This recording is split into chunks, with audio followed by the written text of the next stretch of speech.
The news continues in East Africa. The Ethiopian Human Rights Commission issued a report condemning the killing of numerous civilians by drone strikes and house-to-house searches in the Amara region of Ethiopia.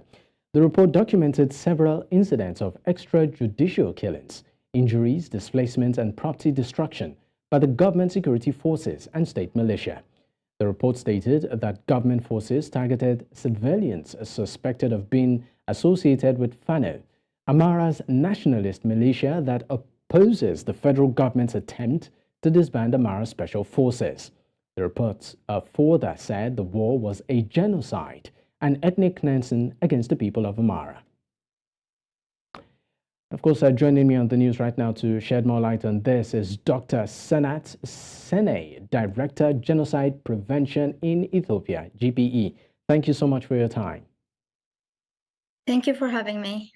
All right, great. This, of course, is a very disturbing, development right now. But we understand that there is a report by the Ethiopian Human Rights Commission alleging genocide in Amara. Now, any proof to this particular allegation? Thank you very much. So the Ethiopian Human Rights Commission is a human rights institution that is sanctioned by the Ethiopian government itself.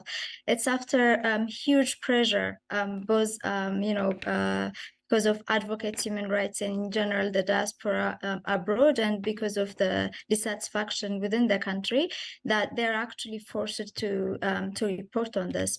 They didn't allude to that. More or less, they reported on some of the atrocities. However, organizations like ourselves and also the UN and other international human rights organizations have been highlighting that like human rights, gross violations of human rights that are amounting to genocide, with hallmarks of genocide and ethnic cleansing, have been happening against Amaras for the last 5 years. I mean, it's longer than that, but ever since this, reformed government took power, the attacks became more frequent, more horrific, and more targeted. So this report to me is more of something that came out of a lot of pressure as the truth is being reported elsewhere more prolifically.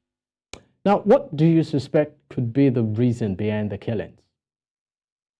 There is a huge background to the situation, which I would not go into now, which basically Ethiopia is led by ethnic-based apartheid or ethnic-based federalism that eventually was going to lead ethnic groups to war, each other. But the biggest problem is the ruling party itself